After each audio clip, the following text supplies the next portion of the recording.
good for you. Come on. We'll think of another place. Come with me. Let's have a smoke break. Nah, not just a normal break. Let's smoke break. Smoke break.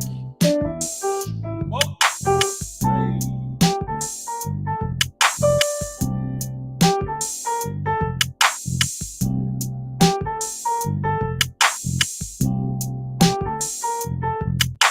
30 seconds and counting. There were plenty of years where there were guys who would dread being drafted by the Buffalo Bills. Not anymore. Astronauts report it feels good. T-minus 25 seconds. Brandon Beane realizes they're in a window of 2 to 3 years max to get this done while the iron's still hot. And getting Von Miller into that situation was big for the Bills. 10, 9. Oh, baby. Ignition sequence start. 6, 5, 4, 3, 2, 1, 0.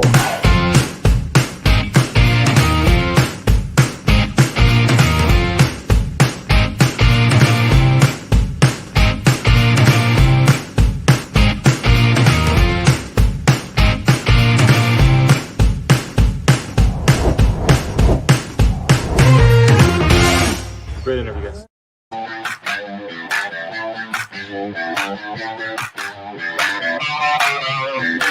Yo!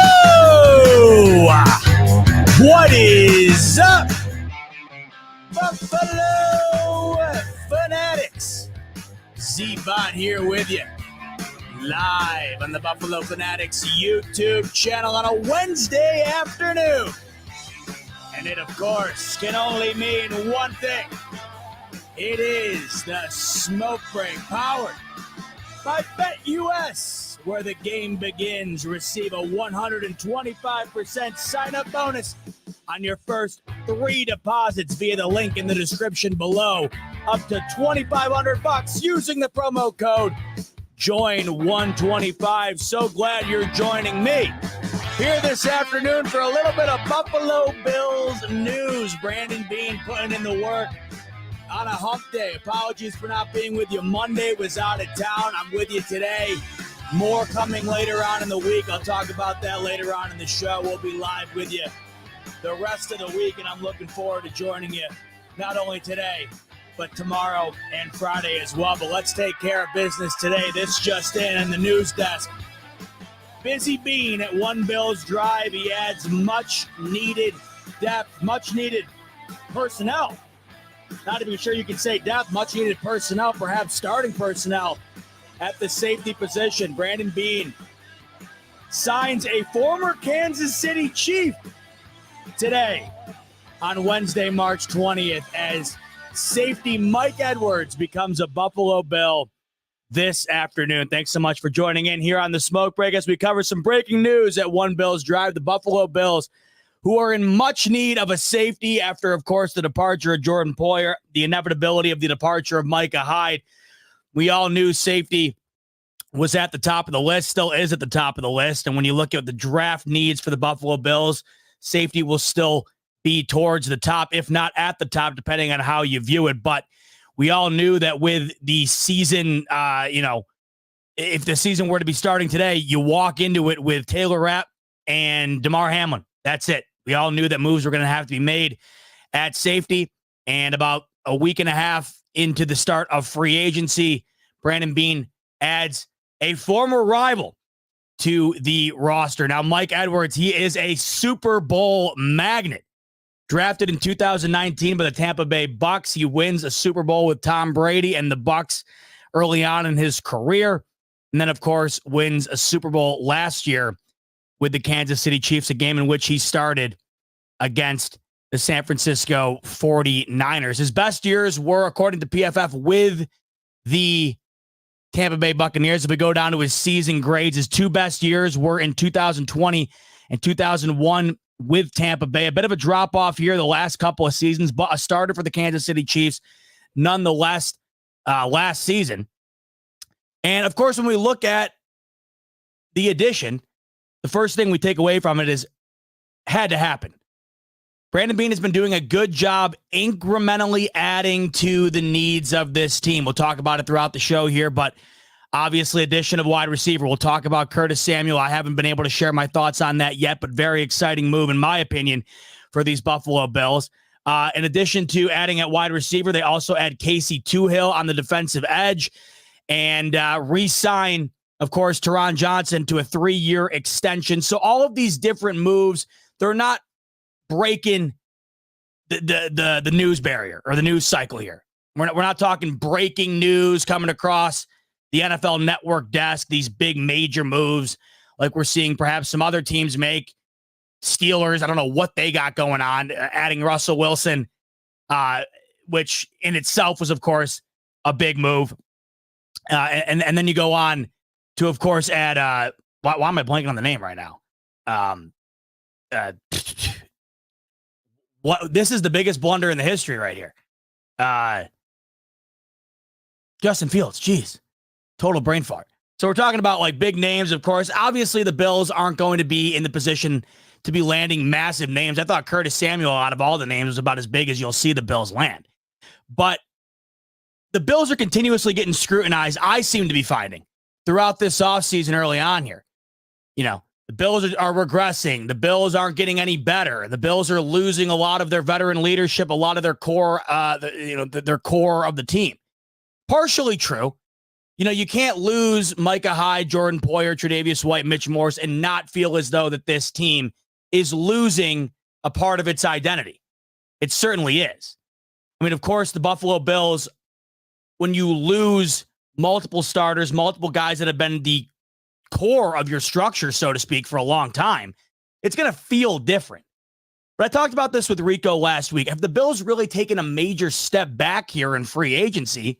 I think the answer is no. The Bills are just taking a different direction. They're going down a different path, a path that they need to go down. And that's moving off of players that were aging out, that were very expensive, and going towards a direction that is going to introduce the new wave. Younger players at key positions. It's going to feel different. But inevitably, I don't think that this team has gotten worse this free agency, unlike what many people out there seem to want to tell you. They wrap that in, of course, with the whole Stefon Diggs newly rekindled drama. Have you heard, by the way? We'll talk about that a little bit later on as well. But I find Brandon Beane to be doing what he does best. We all know that Brandon Beane moves in the shadows. He's a quiet assassin, right? Beane after dark. It was never going to be major move this offseason with the the cap situation the Bills are currently facing. But I find that what Brandon Beane has been doing as of late is exactly what the Bills have needed him to do. And it seems like every other day here into free agency, we are finding Brandon Beane making a small move here, a small move there. And they're starting to add up, and you're starting to see this team kind of take form early on here in the offseason as we head into the draft, where it'll really start to take shape. But in key areas where the Bills needed additions, Brandon Beane seems to be targeting in on those early and often. The biggest remaining factor was safety. No additions had been made outside of re-signing Rapp and, of course, having Damar Hamlin currently on the roster. This is the first move at safety for Brandon Beane. So here's the Buffalo Bills PR Twitter tweeting out about the 1-year contract that Mike Edwards just signed this afternoon with the Buffalo Bills. And there's a bunch of tidbits on here from the PR. I love these things. It's like essentially a media guide all in one little graphic here. But, I'll read a couple of these off the top just to give you a little bit of background as to who Mike Edwards is and who's coming into this Buffalo Bills team. So the first one here, since 2021, Mike Edwards is tied for second in the NFL with 4 defensive TDs. That's a good one to lead off with. Tied for second in the NFL with 4 defensive TDs. He's got to be what? Behind the dude from the Dallas Cowboys who had, 6 of them last year? So we're bringing in a guy who currently, as it stands right now, likes bringing the ball back to the end zone. Also a guy that I just saw via somebody from the Kansas City Chiefs realm of things. Most recently, picked off our good buddy Tua Tagovailoa. Here's a video of Mike Edwards in the wild card game this past season, picking off Tua early on in the first quarter. Now, we know the Bills love picking off Tua in big games. Apparently, so does Mike Edwards. So we know that he'll fit right in. We know Mike Edwards is going to be fitting right in. If he's got a magnet on the ball from Tua Tagovailoa, he will fit right in Buffalo.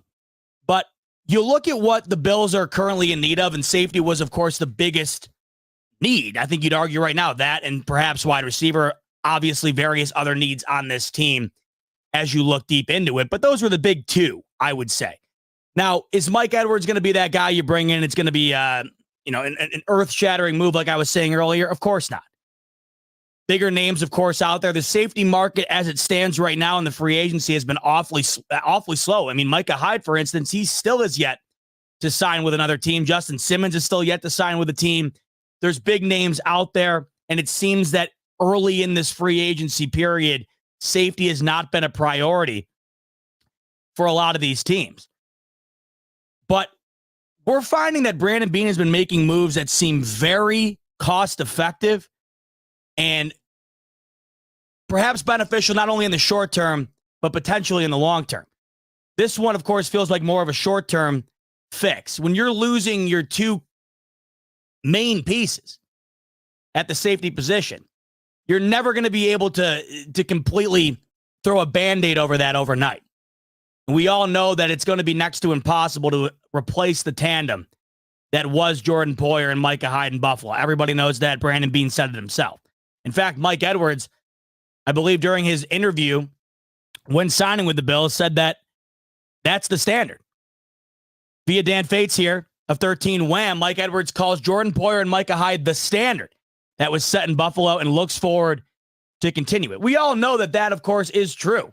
We know that was as good as it gets in the league. So I feel like anybody you bring in at the safety position, it's going to feel somewhat underwhelming because you're so used to having Micah Hyde and Jordan Poyer back there. It was a safety blanket. It was the safety blanket of all safety blankets, really. You always felt comfortable knowing that those two were in the backfield. You always knew that it really didn't get better than that. But in the back of your mind, especially towards the end of last year, you knew that was coming to an end. And this is the new reality the Buffalo Bills are faced with. I continuously keep talking about how impressed I was with Sean McDermott last season and his ability to take new additions to this team, also unknown guys that were down the totem pole of the depth chart, and really find a way to make this defense still remain towards the top of the league. It was a makeshift defense last year with the in and out interchangeable parts due to the injury bug that the Bills caught on the defensive side of things. And Sean McDermott did an incredible job getting the most out of guys that might not have played as well if they were playing for another team. So you hear a name like Mike Edwards, you might not know a whole lot about him. You might look at his PFF grade like I was just showing you, and it might not be the most impressive thing in Kansas City last year, an overall grade of 56.5, right? A drop-off from his 2 years in Tampa Bay in 2020 and 2021. But we don't know the capabilities of these guys until they get into this defense with Buffalo. You can look at PFF grades all you want as well, and I take them with a grain of salt. They're a good starting point. They're a good reference point. But at the end of the day, last year, Kansas City was one of the best defenses in the league. If we want to get down to it, the reason the Kansas City Chiefs today are back-to-back Super Bowl champions is because of their defense. Sure, Patrick Mahomes plays a great part in it, but that defense is the one that shut down Lamar Jackson and the Baltimore Ravens. That defense is the one that shut down the Buffalo Bills on the final drive of the game and inevitably sealed it. That defense is the one who made major stops at the end of the Super Bowl against the San Francisco 49ers to get it done. And, of course, that defense absolutely shut down the Miami Dolphins in the wild card. If it wasn't for a duck of all ducks somehow grabbed by Tyreek Hill on a pop fly from Tua Tagovailoa, they wouldn't have scored a single point in that game. The Chiefs' defense from top to bottom last year, not a whole lot of household names outside of McDuffie and Chris Jones. They were about as good as it gets. You have to wonder if Mike Edwards is one of those names in the fold of the 11 guys out on that field that made the Chiefs' defense as good as they were. You have to wonder if he was one of those unsung guys that was better than advertised, better than the PFF grade would insinuate, better than a name value. You think Chris Jones, you think McDuffie, right? You think L'Jarius Sneed. You might not think outside of that. It happens in Buffalo all the time. How many guys get disrespected on the defensive side of things for Buffalo because there's names that you just go to first? Benford, right? Bernard. For a while, I would say Taron Johnson, who just became the highest paid nickel in the league. There's still plenty of people out there who don't realize Taron Johnson has been one of the best players at his position since he arrived in Buffalo. We all know how it goes. There's guys who dominate the cycle because of their name and they're noteworthy, right? And there's guys who kind of play their role, fit into it, and help contribute to the overall situation. All I know is right now, looking back on last year in these Kansas City Chiefs, that defense is the reason they sit here today, Super Bowl champions in 2023. Mike Edwards, a starter and a part of that. So you bring him into a Sean McDermott-led defense where I look last year and there were guys that potentially going into the season, less capability than Mike Edwards, who had phenomenal seasons and collectively came together and found a way to make that Buffalo Bills defense as good as it could possibly be in regard to the circumstance. Now, I do feel like safety is still going to be a top priority in this draft. For all we know, it could be first, second round, depending on how the chips fall, depending on what Brandon Beane views the value to be within this draft. The safety market in the draft coming up here, very thin compared to other areas. Wide receiver, as we know, very, very deep. It has been for a while now, very deep in particular this coming season. So it might not be the first round move just based on value. I did a couple of mock drafts last week with Rico, if you joined us, and there wasn't a safety drafted in the entire first round in some of these mock drafts that we did.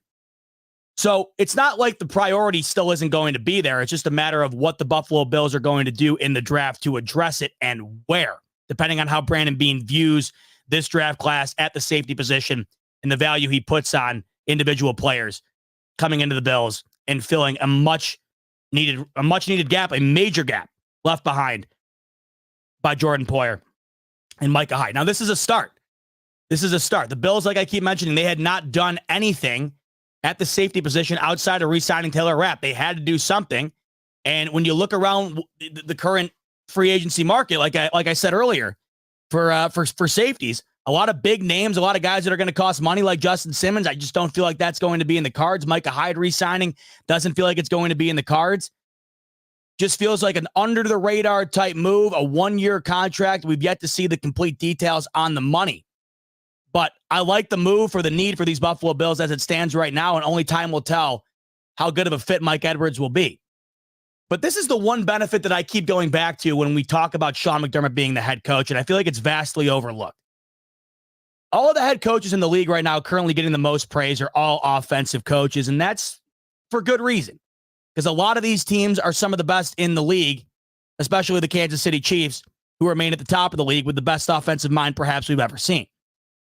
All of the credit continuously goes to these offensive-minded coaches because that's where the bulk of the top teams are. They're led by offensive coaches.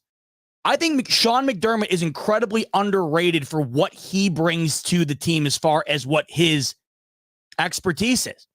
When it comes to coaching the defensive side of things, I don't think it gets much better in the league than Sean McDermott.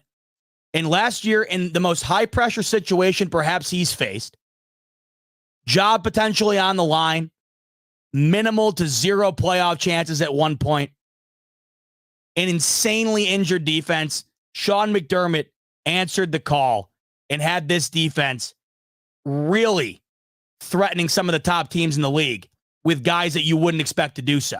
It kind of unraveled in the playoffs when it really unraveled as far as the injuries were concerned. It was just 1-2 injuries too many. You got to the playoffs. You got to the Kansas City Chiefs game in the divisional. It was just one too many.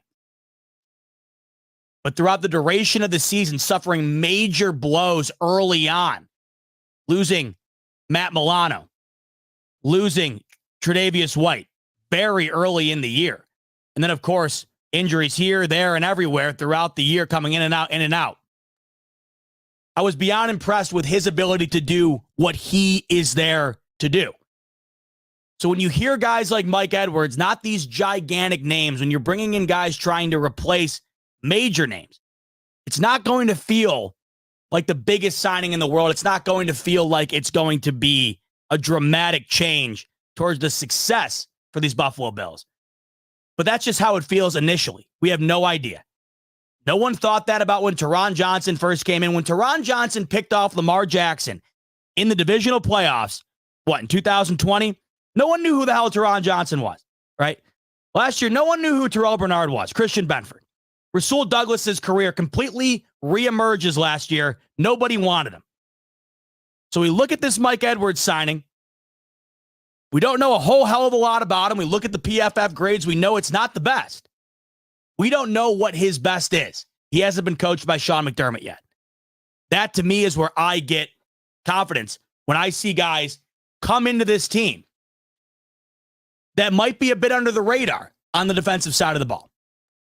That's what gets me excited. Sean McDermott's ability to work with him, right? Still very young, of course. We go back and look here. He's only got 5 years in this league. 5 years with championship pedigree teams as well. So, love the signing, a much-needed signing, of course. And we'll see what the overall plan is here. We know Taylor Rapp's got one of those spots locked up. And I really do feel like the draft is where we're going to address that safety position towards the future. But as far as a one-year patch here, it feels like Mike Edwards was a good solution and a nice signing for Brandon Beane on a Wednesday afternoon, bringing him in. So that is the most recent signing.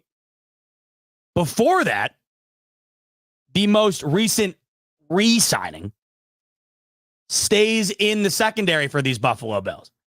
Taron Johnson, 3-year, $31 million extension with these Buffalo Bills. It makes him the highest paid nickel in the NFL. Congrats to Taron Johnson, a guy, like I mentioned, when we first saw him come into this league, didn't know a whole lot about Taron Johnson. And he really flashed onto the scene when he picks off Lamar Jackson, takes it to the house, and solidifies the Bills' victory in the divisional and moves the Bills on to their AFC championship game against the Chiefs. Taron Johnson, ever since then, has truly gotten better and better and better. And you'd be hard-pressed to find a guy better at his position over the last 6 seasons than Taron Johnson, and that was proved last year. Once again, a guy that I feel like when it comes to the overall landscape of the NFL, an underrated player. The Bills seemingly have a lot of those. To me, Matt Milano continues to be the most underrated player in the league when healthy. 100%. There are still people out there, avid NFL fans, who do not realize that Matt Milano is one of the best linebackers in this league. He just doesn't have that household appeal. He's not flashy. He's not in the spotlight. It's what I love about a lot of these Buffalo Bills. Taron Johnson, exactly right. Or exactly the same, in my opinion. You saw that video. You probably saw the video he put out when he re-signed. Just very quick. It's almost like he doesn't even want to be on the camera. What's up, Bills Mafia? So happy to be back here. Love you. And that was the end of it. Grinders, man. Guys who just want to get better, who want to work, and who want to win. Taron Johnson is that. Second team All-Pro last season, deservingly so. Last year was an incredible year for Taron Johnson. And it just felt like Taron Johnson went from a guy that was unknown, we'll see what he's got, to you blinked, and Taron Johnson was one of the most reliable guys on this defense like that. And last year, with all of the injuries the Bills sustained, Taron Johnson was one of the best players on that defense at any given time. And he proved it time and time again. So very well-deserved 3-year, $31 million. That'll actually help the Buffalo Bills cap situation as well, being able to re-sign and push a little bit of that money down the road. So love the re-signing for the Bills. Taron Johnson will be in Buffalo for at least the next 3 seasons. So that's one of those moves that you add to Brandon Beane's checklist here early on in free agency. Check off corner, lock that down with Rasul Douglas, right, and Taron Johnson. You get that solidified. Safety, you re-sign, wrap. You bring in Mike Edwards here. Add a little bit of depth at the defensive end position with Casey Toohill. You add a couple of nice additional pieces to the wide receiver room. We'll see what that winds up looking like post-draft. But you add Mac Hollins. You add Curtis Samuel. I've liked what Brandon Beane has done early on here. At first, it seemed like a big, gigantic blow to the gut when you watched in one afternoon a lot of major pieces for these Bills depart. I don't know how you feel, and let me know in the comments. But if you're like me, when you've had about a week and a half or so to sit back and think about what the Bills have done here, what Brandon Beane has done here, I've been feeling terrific about it. Sad, of course, losing a lot of these guys that we have come to love over the last 6-7 years here. No question about it. You fall in love with a lot of these guys, and rightfully so. Especially guys like Jordan Poyer and Micah Hyde. When you look back at their career with Buffalo, when they started with the Bills is when the success of the Bills began. So, of course, you're going to be sad when you lose those guys. You're going to be sad losing Tre'Davious White because you saw the potential, and unfortunately, 2 season-ending injuries derail that. First-round draft pick by the Bills, you never want to see them go. And then Mitch Morse, a staple of this offensive line, but snapping the ball for Josh Allen throughout the duration of his career. Sad to see him leave. But when you see these departures, you see what other teams are paying them, guys like Gabe Davis, of course. You see these departures, you see what the Bills still currently have intact, and you see some of these additions. Once we get post-draft, we'll have a better idea of kind of the overall thought process in regard to this team. But as it stands right now, not a whole lot has changed. Not a whole lot has changed. The Bills are still the overwhelming favorite to win the AFC East. And as it stands right now, the Bills have the 4th best odds to win the Super Bowl.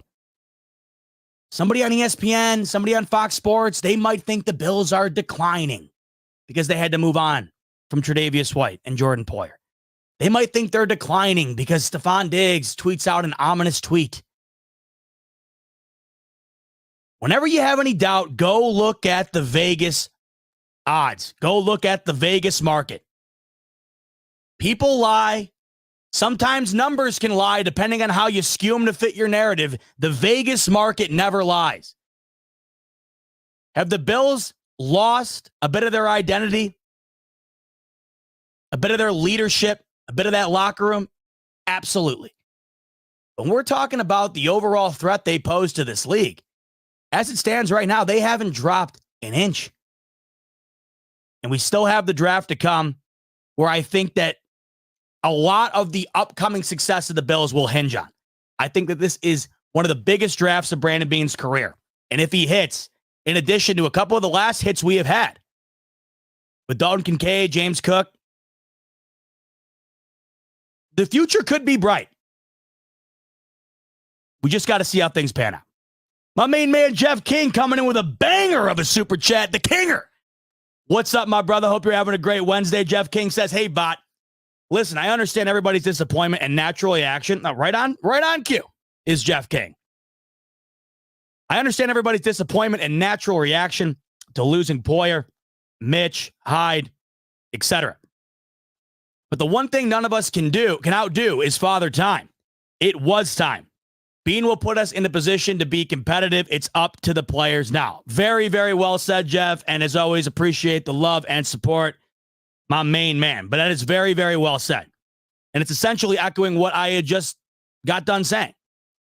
You look at those names, it is beyond sad to see him go. And when you saw them all go in one afternoon, that, of course, was the biggest emotional element of it all. I even said at the time, if you were to have staggered out those moves over a week period, like every other day doing it, you still would have had to have dealt with the departures. But you might have been able to swallow that pill a little easier. When you lost all of those guys in the span of about 3 hours, it was a whirlwind. I couldn't keep my head on straight that Wednesday afternoon when Brandon Beane was just going to town. But when you've had time to look back on it and think on it and the reasonings behind it, it all makes sense. And it all had to happen. It's the unfortunate reality of this league. And as Jeff said, Father Time is undefeated. And when you mix that in with injuries, when you mix that in with the cap situation and the money owed and all of these different factors that these teams have to deal with, especially teams like the Bills who are towards the top of the league and have a lot of money going a lot of different places, these are the things you have to deal with. The Bills have done an incredible job of retaining a lot of what has made them great. but this was the time.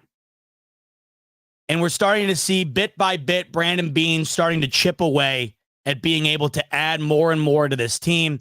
And like I keep saying, by the time we get to the draft, we'll have a better idea of the identity overall of what these Buffalo Bills will be in 2024.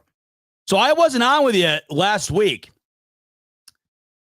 with the biggest signing, I think, as far as wow is concerned, name is concerned. That was Curtis Samuel.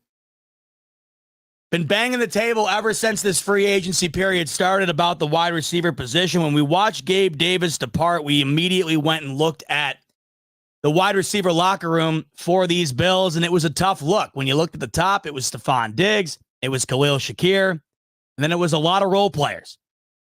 And we all knew that even though Gabe Davis might not have been the greatest receiver for these Bills, he was still a starter on this team and ultimately the wide receiver too for these Buffalo Bills.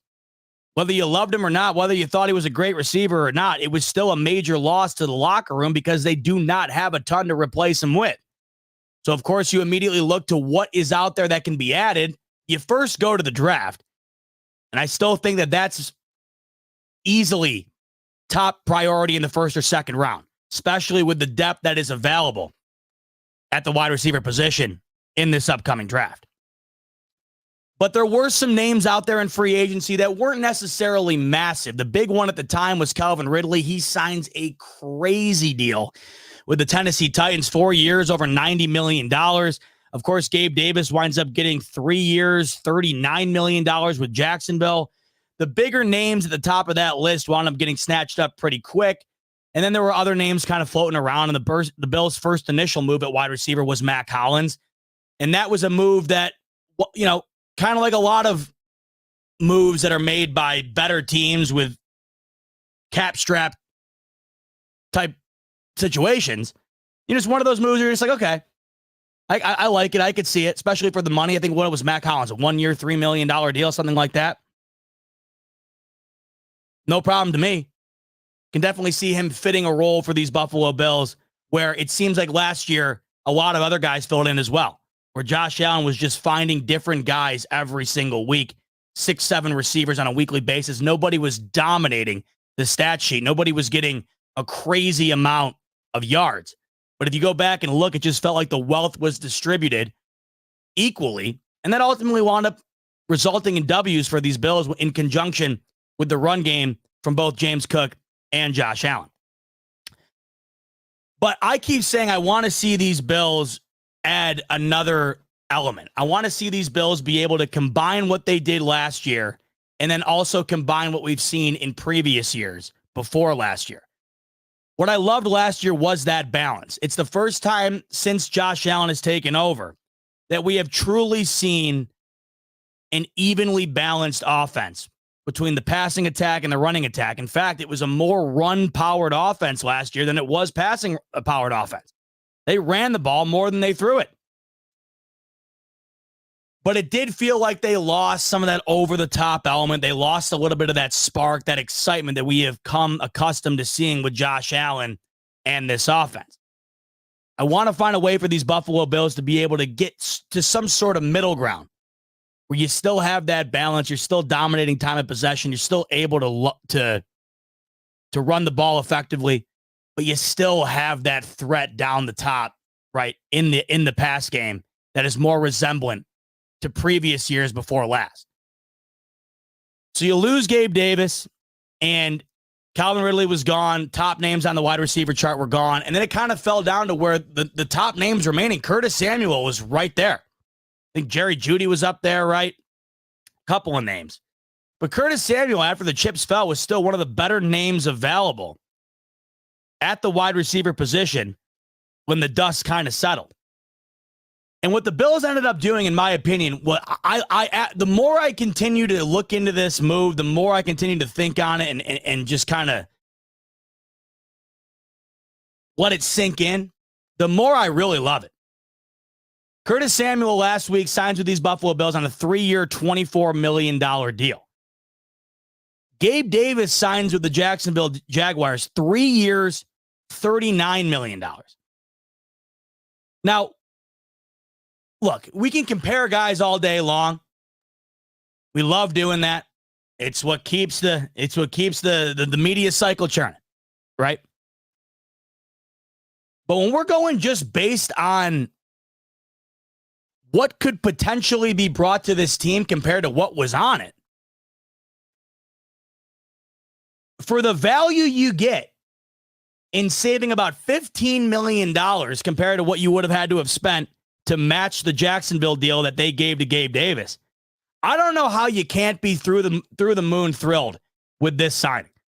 So Matt Harmon via Yahoo Sports put out this awesome graphic, and it compares the success by route in 2023.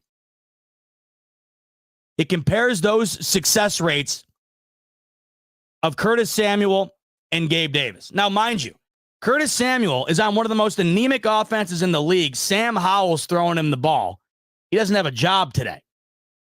Washington was one of those teams in the league that you could bully on any given week. And the Buffalo Bills were certainly one of those teams to bully them. If you remember early in the year, they made Sam Howell look like a youth quarterback. Would they pick him off 3 different times? So when it came to the Washington Commanders, it wasn't like there was a lot of success in the pass game. Yet Curtis Samuel, when you look at the numbers just based on his route running, numbers kind of speak for themselves. So Matt Harmon has this graphic out here. We'll take a look first at Curtis Samuel, and then we'll kind of compare it here to Gabe Davis. And initially what you can see is you got 5 red arrows. And now, of course, red is an indication of the lower end of the spectrum, lower end of the percentile ratings when it comes to these specific routes. Green, of course, indicating towards the top. You have 5 different arrows on specific routes for Gabe Davis. You have 1 here for Curtis Samuel. What you have to love the most, I think, about this Curtis Samuel signing in comparison to Gabe Davis is that there's some variety here. It felt as though Gabe Davis was completely boom or bust towards the end. You were either going to get a major game for Gabe Davis where it was going to be like 4 catches, 100 yards, and a TD or 2. Or, as we saw, you were going to get a game with either 0 targets or, if he had a couple targets, 0 catches. There was 0 consistency, to bring it back to the digit of 0. There was absolutely no consistency. And when it came to the type of game that he played, it was mainly a deep threat type guy, and the Bills just were not, it wasn't panning out. Now, there's debate out there as to who's to blame on that, and we all know that there were several plays that Josh Allen would love to have back. We can go back to the Philadelphia Eagles game in overtime where Josh Allen and Gabe Davis were on the wrong page. If just one of them goes a different direction, the Bills win that game in overtime. There were certainly plays left out on the field, and it felt like at times Gabe Davis was a victim of that. But it did feel as though the Bills were limited a bit with their options when it came to having Gabe Davis as their wide receiver too. And you saw that develop over the year. You saw that kind of show its true colors because towards the latter half of the season, there was very little involvement. But when we look at this success by route for Curtis Samuel here, you're seeing a lot of positivity in a lot of different areas of the field, a lot of different types of routes. I mean, you just go ahead and take a quick glance at this graphic. Now, of course, back to what I was talking about earlier when it comes to PFF and everything, you take everything with a grain of salt, of course. But this is just a good indicator of what you could be bringing in with Curtis Samuel on this offense compared to Gabriel Davis. You're getting green arrows in a ton of different directions here. Not only are you doing pretty well going deep down the field, which is something I think the Bills definitely need to improve on this coming season, but you're getting a lot of positivity in the short game as well, which I found the Bills were doing extremely good job of utilizing last season. Felt like finally last year towards the midway point of the season, Josh Allen finally figured out that at times his best friend is taking the open receiver, the open guy, the easy route. And I think that led to a lot of success for the Bills, not only in the W column, but it also led to a lot of success in time of possession and overall the style of offense that they wound up executing throughout the year. And it looks like Curtis Samuel is going to be bringing you a lot of those different elements to further build on that success. When you have the addition of Matt Collins into the fold, Khalil Shakir still emerging, another year for Dalton Kincaid where you can assume he's only going to get better, James Cook getting heavily involved in the pass game, Stefon Diggs, who you have to think is going to have a better season this coming year than it ended this past year. I really, really like this signing for what it was. When you factor in the Bills getting Curtis Samuel for 3 years, $24 million, when you factor in that the quarterbacks that Curtis Samuel has played for are what? Sam Howell and who the hell else was the other quarterback? Most recently, Sam Howell. Yeah. You just double check here.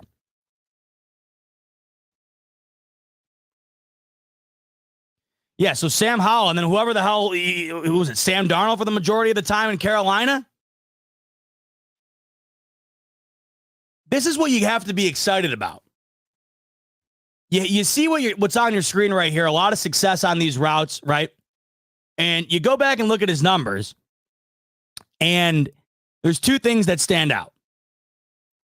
One, I don't think you can judge him entirely on the numbers that are on the stat sheet, kind of going back to what I was talking about, numbers kind of being deceiving at times. We'll go ahead and take a look here.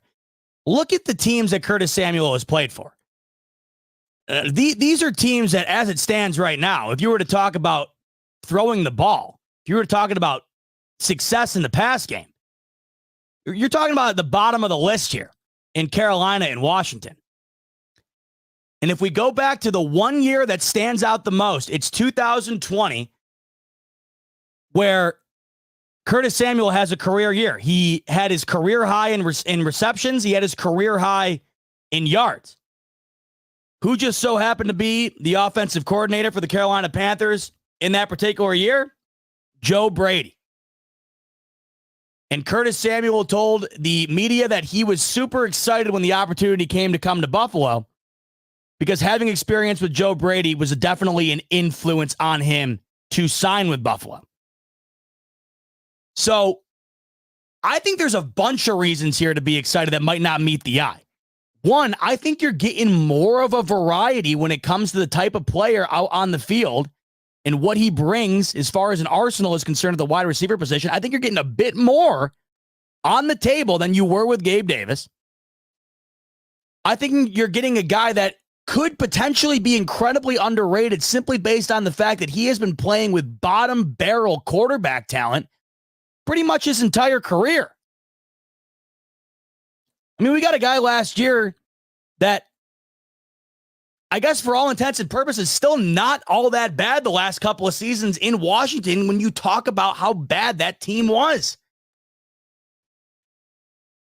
When you go from Sam Darnold and when you go from Sam Howell to Josh Allen, I don't think you can quite quantify how much better you can possibly be. It's going to be a time will tell type situation. I think on a lesser degree, the same could be said for Matt Collins. Because Matt Collins has played with some pretty bottom barrel quarterback talent as well. Right? Last year, Desmond Ridder. The year prior, a Derek Carr who the Raiders could not wait to move on from. I think there's something to be said about these signings when you combine them with the idea of playing under Josh Allen. The Cowboys wanted nothing to do with Cole Beasley when it all came down to it. When all was said and done. Didn't want to retain Cole Beasley. He comes into Buffalo and earns an all-pro spot. Second team all-pro with Josh Allen. You bring in an aging John Brown that nobody thought anything of at the time. Really did not anticipate John Brown being a guy that was going to revive his career towards the end. And John Brown came in and had a career year or two with the Buffalo Bills with Josh Allen, especially early on when he was pretty much their top target. You look at Stefon Diggs, and everybody can say what they want. They can talk about Stefon Diggs till they're blue in the face. But Josh Allen wouldn't be as good as he is today without him, and Stefon Diggs certainly wouldn't be as good as he is without him either. Stefon Diggs had his best years with Josh Allen. You see it time and time and time again. So, once again, you might look at Curtis Samuel and you might think, I don't know. It's okay. You might look at Matt Collins and be like, all right. But you got to think about, back to my main man, Pierre. Remember who you have. You have to think about it differently. I mean, even on a slight comparison, when we go to talk about Patrick Mahomes, Juju Smith-Schuster out the door in Pittsburgh, they couldn't wait to move on. He was their wide receiver 1 2 years ago towards the Super Bowl. Wide receiver 1. They move on from Tyreek Hill, and everybody's thinking the Chiefs are going to regress because they no longer have maybe the most explosive player we've ever seen at the position. Juju Smith-Schuster, your addition. I think at the time we got to be looking at that and saying, this is your recovery plan here? Was it earth-shattering? No. Good enough. Certainly good enough for Juju Smith-Schuster to go and rob the New England Patriots afterwards, right? Got out of them what they needed. And that was a gap fill, a guy that could help lead you to the big one, and that's what happened. Last year, the Chiefs didn't have anybody at wide receiver. Rashee Rice, a rookie, wide receiver 1. Not a great start to the year. As the year progressed, comes on. What do you know? He's their top receiver. They win another Super Bowl. When you are playing with top caliber teams, obviously your success is going to rise. Look at A.J. Brown, for example. A.J. Brown has been in the conversation for Offensive Player of the Year ever since he's entered into the Philadelphia Eagles system. And that's with Jalen Hurts, who I think might be more of a he might be more benefited by who's around him than a lot of these other guys. I think if you saw Jalen Hurts in Buffalo or in Kansas City, you might not think he's as great as he seems in Philadelphia. And that's not a knock at Jalen Hurts. I really like Jalen Hurts. I love what I saw from him in the Super Bowl 2 years ago. I thought that was one of the best Super Bowl performances in recent memory. Certainly a great quarterback. But we've talked about this on here time and time again. It's just different at the top. It's just different with Josh Allen. It's just different with Patrick Mahomes. I think it's different with Lamar Jackson. That seems to be an argument that plenty of people love to have. But I just think that there's tiers in this league that separate themselves from others. And when you are a wide receiver and you're capable of going into, what is this now? The 8th year for Curtis Samuel. When you're able to have that rejuvenation where your entire year you've pretty much been on bottom feeders and you're playing with a guy like Josh Allen, when you have Stefon Diggs as a tandem, I don't know about you guys. This is exciting stuff to me. I am excited as hell about the Curtis Samuel signing. My boys were ragging on me. They're like, I said, draft a wide receiver in the first round of the draft, and I'm going to start getting my Super Bowl ring fitted. And they're ragging on me. Of course, I was being facetious a bit. But I'm genuinely excited about it. I look back to where I was at the beginning of free agency a couple of weeks ago when Gabe Davis left. And if you were on here with me, Sal Capaccio tweeted out a roster, essentially, of the Bills wide receiver room. And we looked at it, and we both, you and I collectively stared at the screen, and we're just scratching our heads like, season starts tomorrow. I don't know who's threatened by this. And we kept saying the only reason anybody would be threatened at all is because 17's throwing them the ball. I got to be honest with you. A couple of small additions you might, not think are major if you're not a Bills fan, might be more under the radar type signings than Maybe the Jets going and getting Mike Williams, right? I think I sit here today and look at this wide receiver room. I feel significantly better. I feel significantly better. Now, you can let me know in the comments if I'm being a bit foolish on this or not. But where we were about a week and a half ago to where we are now, I loved the Mac Hollins signing for the money, and I love this Curtis Samuel deal for the money. I know we got a bit of injury history there. I know we got a little bit of unproven type talent there. I think a lot of that has got to do with what he's been surrounded by. And when you factor in that his best year was in 2020 with Joe Brady, and that alone was, in his words, a influence on him coming to Buffalo, I don't know how you couldn't be pretty stoked about it. So to me, not only do I think this was probably the bigger name out of all the names signed for the Bills here early on in the free agency, I think it might be my favorite. Because I get excited about the idea of Josh Allen getting his hands on a guy that has untapped potential. I just think that I think there's potential that we could see the best of Curtis Samuel in Buffalo. I don't think we quite realize just how much a difference it can be for a single person's career when the guy responsible for your career or your success is the quarterback, right?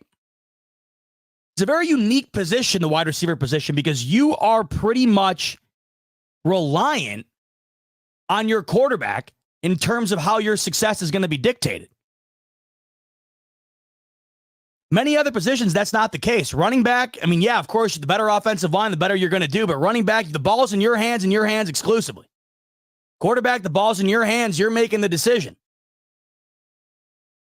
Defensive side of things, you can make a play whenever an opportunity is allotted to you. The wide receiver position is unique in the sense that you are completely reliant on another individual.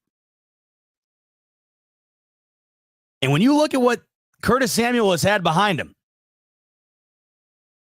and you think about what could potentially be there with a guy like Josh Allen,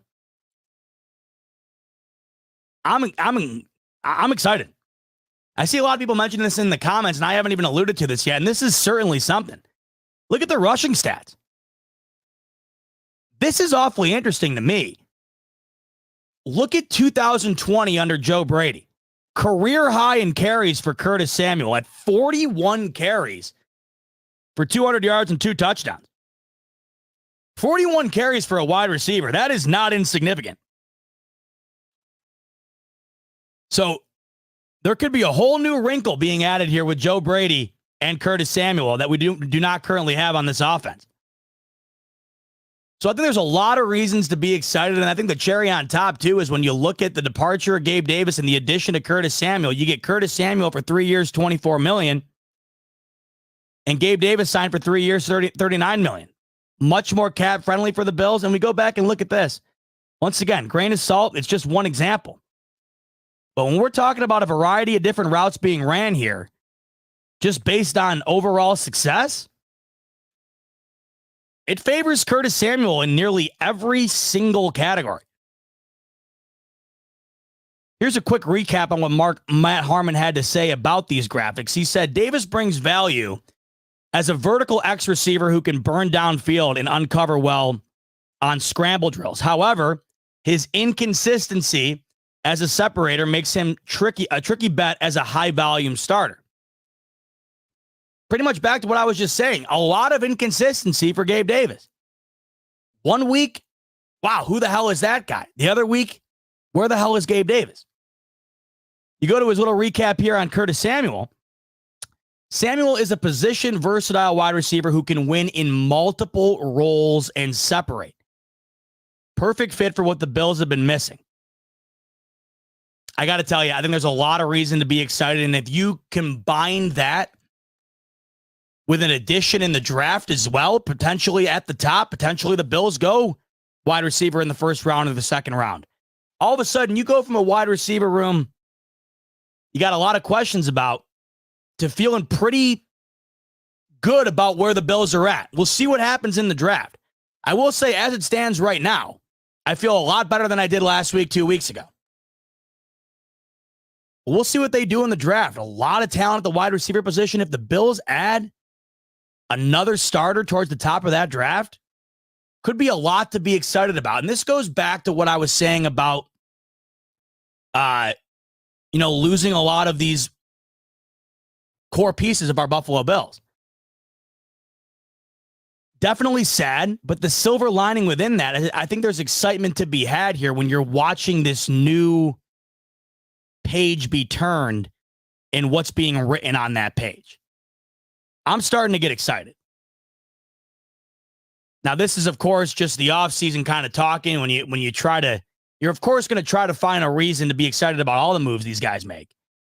But I don't just get blindly excited because the Bills sign a guy. This is a move that genuinely has me excited.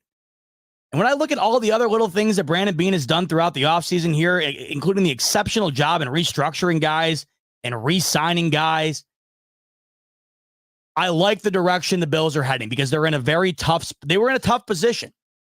When you are in as tough a position as the Bills are in, I feel like it might not get much better than what Brandon Beane has been able to do early on here.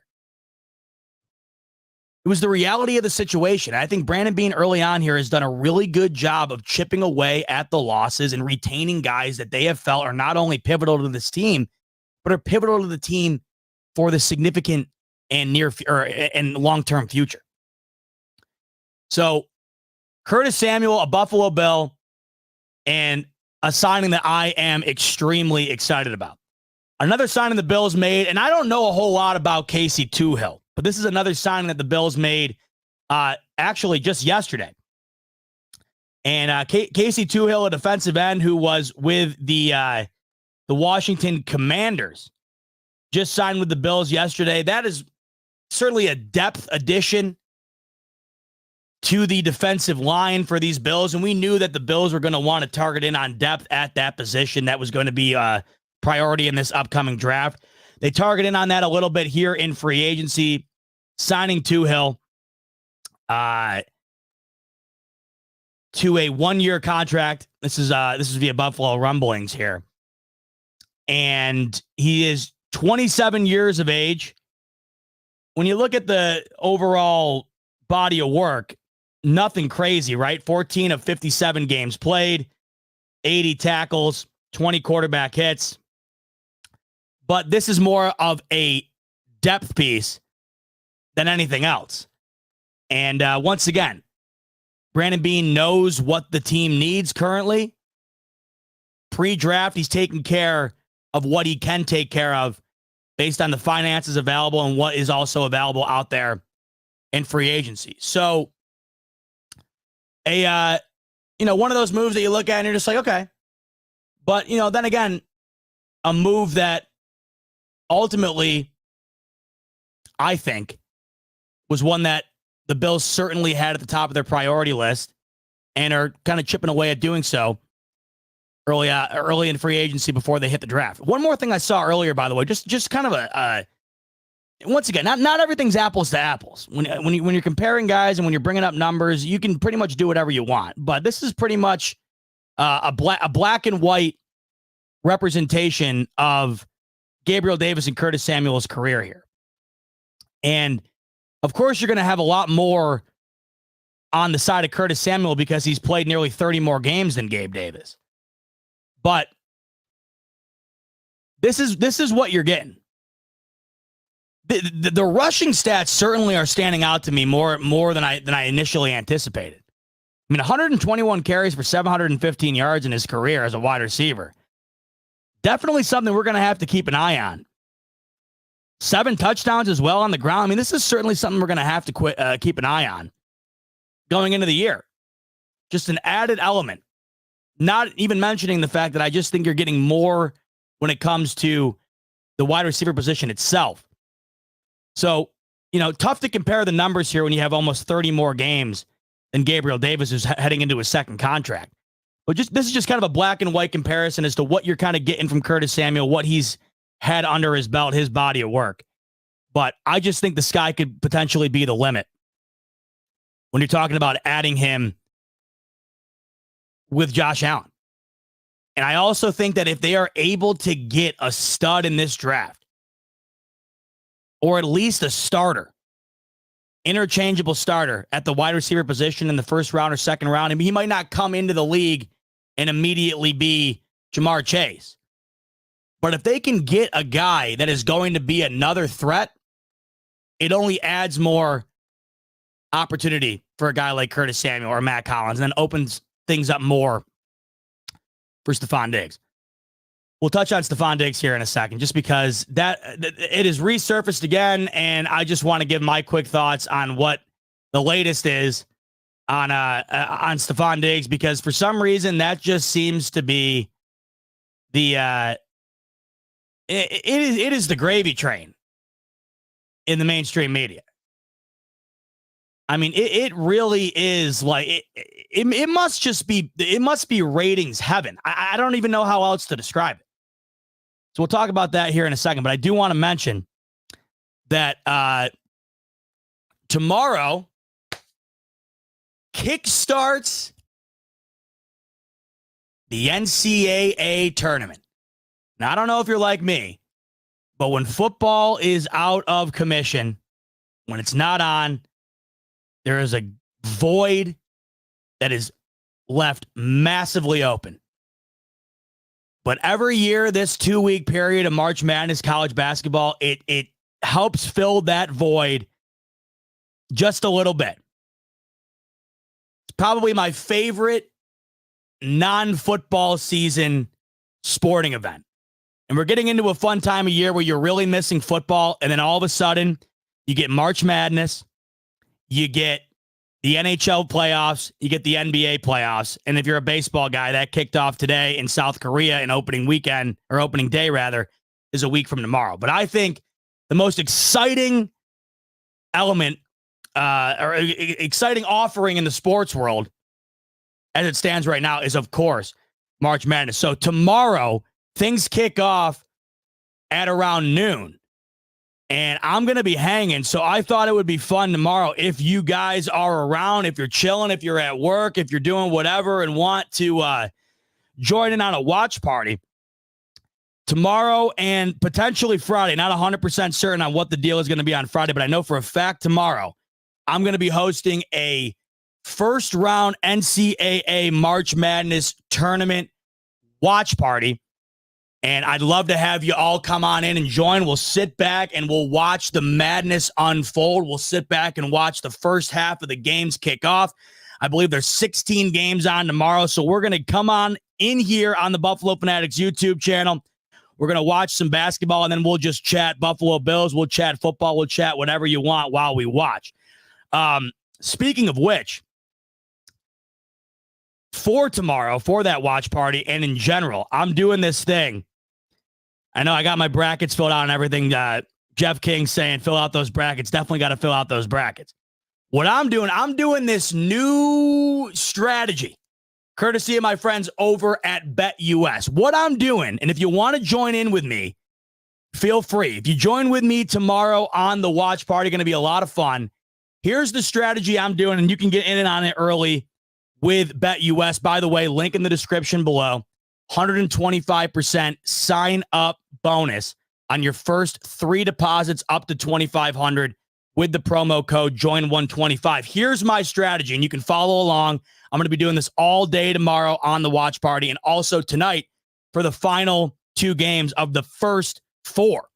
I am betting every single underdog of the entire tournament. So there's 64 teams.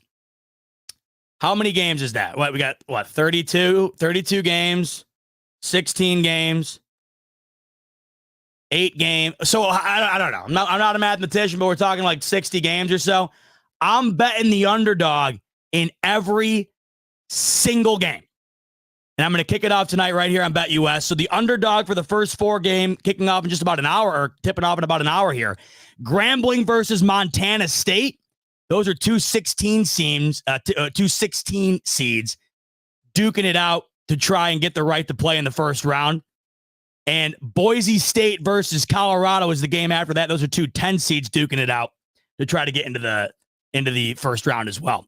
So that's what I'm going to be doing. I'm going to be doing that live tomorrow on the watch party as well. I'm going to be betting on every single underdog throughout the entire tournament. I just placed my 2 bets here on BetUS on Grambling and Boise State.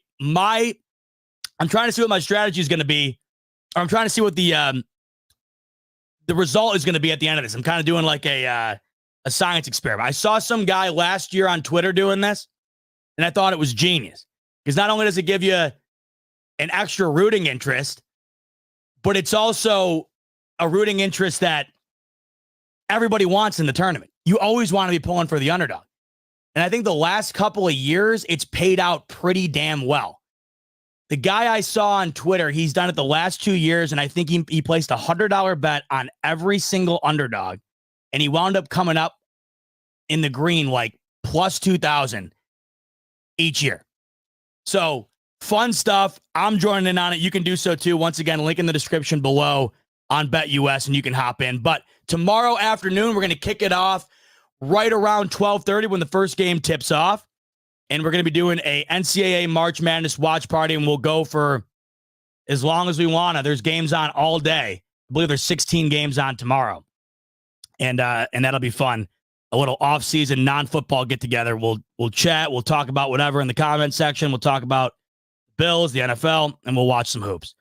All right, so let's move over to what I was talking about a little bit ago, and that is Stefon Diggs, who apparently, anytime his name is mentioned, or anytime he tweets, it is like stop the presses, stop what you're doing, breaking news. I don't understand it. His Twitter,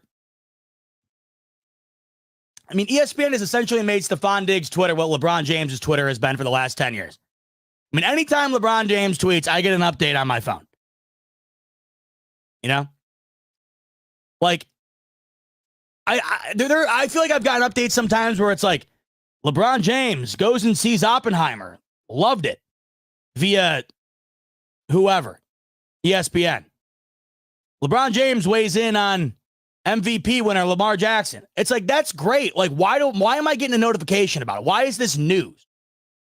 And then you stop and you realize it's news because it just, for some reason, it gets clicks, it gets eyeball. And they have now made, this isn't anything new. This has been going on for about a year and a half now. They have turned Stefon Diggs into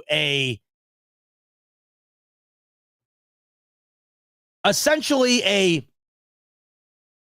ratings factory. I don't understand it. There's no way that anybody involved can genuinely think the things that they feel half the time. Anytime you turn on the TV when Stefon Diggs tweets, it's a topic. It was a topic on, I believe, First Take earlier in the week. I don't watch, but I saw some screenshots on Twitter and whatnot. Legitimate debates. Does Stefon Diggs want to be in Buffalo? Does Stefon Diggs want to leave Buffalo? And you're looking at what it's based on. And it's just like, are we really doing this again? Is everybody not conditioned at this point to understand that for whatever reason, if you are a wide receiver, it's almost like you're contractually obligated to tweet ominous tweets in the offseason? It feels like every single one of these guys does this. No matter what the contract situation is, no matter how happy they are. Let me tell you this right off the bat. There were active debates being had this week about Stefon Diggs' future in Buffalo. $18 million of his salary this past weekend just became guaranteed. Is this like not accessible information for everybody else? If I can find it in 2 seconds, certainly the powers that be at the worldwide leader can. $18 million became guaranteed of Stefon Diggs' contract this past weekend, meaning if the Bills, oh, hey, we saw your tweet that said, quote, ready for whatever, you're out of here, pal. Well, they'd have to eat $18 million because of a tweet that could mean literally whatever. And speaking of like whatever, to this I have to say whatever. Who cares? Everybody does this. Everybody does this. Now, when Stefon Diggs gets asked about this time and time again, and he kind of seems like he's annoyed by it, and he kind of seems like he's sick and tired of being questioned about it, and he kind of seems like he's insinuating that he's answered these questions time and time again, there's part of me that does get frustrated with the fact that Stefon does feed into it. I feel like he has got to be well aware that when you tweet ready for whatever, that ESPN's going to make it the A block of every show. Do I think that that's deserving? No. But there's no way he's not aware of it. So there's part of me that's at the point where I'm like, why if you're so frustrated and sick and tired of it, why do you keep dumping, even if it's just like a eyedropper's worth of fuel on the fire? Why drop anything at all? Stefon Diggs could have meant anything about, when he said this. But at the end of the day, he's a smart guy. He's got to be well aware that Skip and Stephen A are going to spend 10 minutes talking about him on morning television.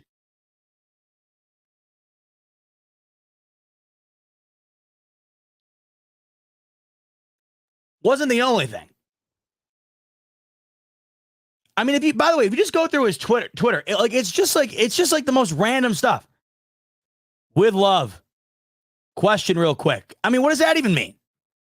It's Twitter. It's Twitter. No, Matt, I'm not feeding into it right now. I'm talking about the people that are feeding into it. Every time this comes on, I like to come and address the fact that there's nothing to see here, because every time this happens, you go online and everybody's freaking out about it. And there's no reason to freak out about it. None. $18 million this past weekend he became guaranteed on Stefon Diggs' contract. If you don't think he's going to be a Buffalo Bill this coming year, I don't know what to tell you. Yet you go online after this and everybody's having a field day with it. Right? And I don't get it, because like you're saying, Matt, half the players are like this in every locker room. Exactly. So why is it always Stefon Diggs that's pointed out? And why does everybody continuously fall for it time and time again? Why does everybody continuously fall for he doesn't want to be here, this and that? This was the last one he said, right? In case there's some confusion, Trainwreck Sports tweeted out this laundry list of different things that Stefon Diggs has done since he's been a Buffalo Bill, right? Tied for first in games played, fourth in receiving yards, first in receptions, 19th targets per game, fourth in receiving TDs. And he's like, in case there's some confusion. I don't think there was any confusion at all. Right? But someone mentioned, talk about that drop in the playoffs when you was wide open, right? And he goes, a play I wish I had back 100% accountable for, no excuses, but out here acting like I'm not like that for real is pure delusion. See, I agree. Like, it seems as of late, I will say, it does feel like Stefon Diggs has been getting more heat than usual because of that one drop. Yeah, it was a shit drop. Shit play that we love to have back, including him, right? Absolutely. But it does feel like as of late, he has been getting scrutinized far more than usual because of that one play. And then because if you look at the end of the season, the numbers weren't all that great. But it seems like the core of the subject constantly comes back to his freaking Twitter feed, right? There's two things on it. Once again, it's the same situation every time. It's just a revolving door. It's the same thing every time. There's nothing to see here. $18 million became guaranteed this past week, and he's not going anywhere. All of these guys do this. This is nothing new, and the only reason it feels like it's even bigger in Buffalo is because he's our guy. He's the star of the team, and that's why it feels like it's bigger than everybody else. Why everybody continues to beat it like a dead horse on TV is because people are talking about it, people are tweeting about it, and it gets ratings. It's the only reason it's on there. So don't buy into the fact that when people are debating about Stefon Diggs being a Bill or not, that there's actually a question to be had there, because there isn't. Right? But the one final thing I'll say is it's tough to be sympathetic with him like this past media cycle during the Super Bowl, when he seems like he has had enough of being questioned about this, when he'll continuously throw a little bit of this here and a little bit of this there. If he truly didn't love it, or if he truly wanted it done, tweets like ready for whatever wouldn't be tweeted. So to me, it's a two-way street. I don't know what's to be gained from tweeting out something like that, but I would just think that if somebody's in his corner, right, and they genuinely think that they do not want this to be a burden on them, this constant conversation about his status in Buffalo and his status as a player in the NFL, and constantly questioning him as an athlete and where he stands on a variety of different things, I would stop being so ominous on Twitter. That's how I see it. But at the end of the day, long story short, it's like every other time this has happened. It's a flash in the pan. There's a tweet. It's a story for some stupid reason. The next day, you don't hear about it again until the next tweet. But at the end of the day, it's just a whole lot of nothing.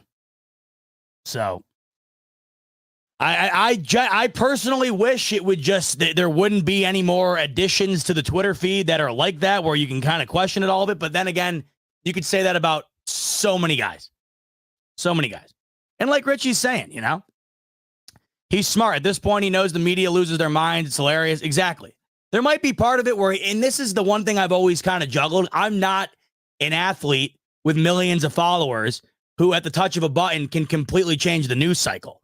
I've always sat back and wondered how much of that simply has to do with that. How much of the desire to just tweet ready for whatever has to do with the fact that, if you tweet that, you're going to get Stephen A talking about you the next day. Maybe they find it funny. Maybe I'd find it funny too if I was in that position. I don't know.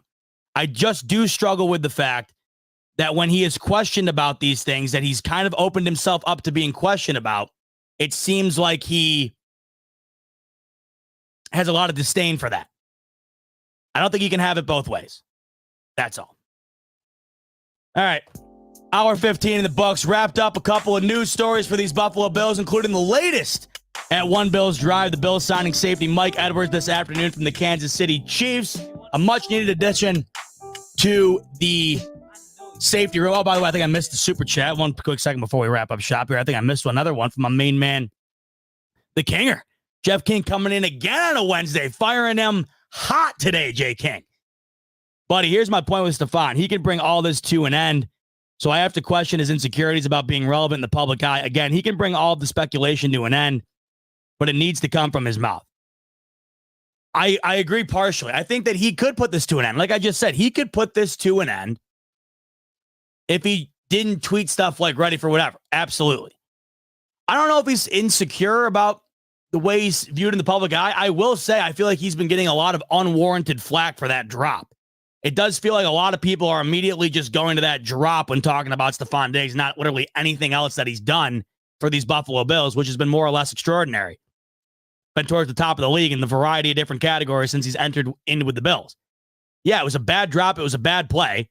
Bills still had a chance to win the game at the end besides that drop and still couldn't do it, right? I just think the year didn't end great for him production-wise. You add that drop into the mix, right?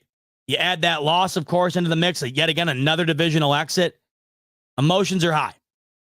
And we've seen with a lot of athletes, they handle it different ways, and a lot of them do stuff like this. A lot of them do.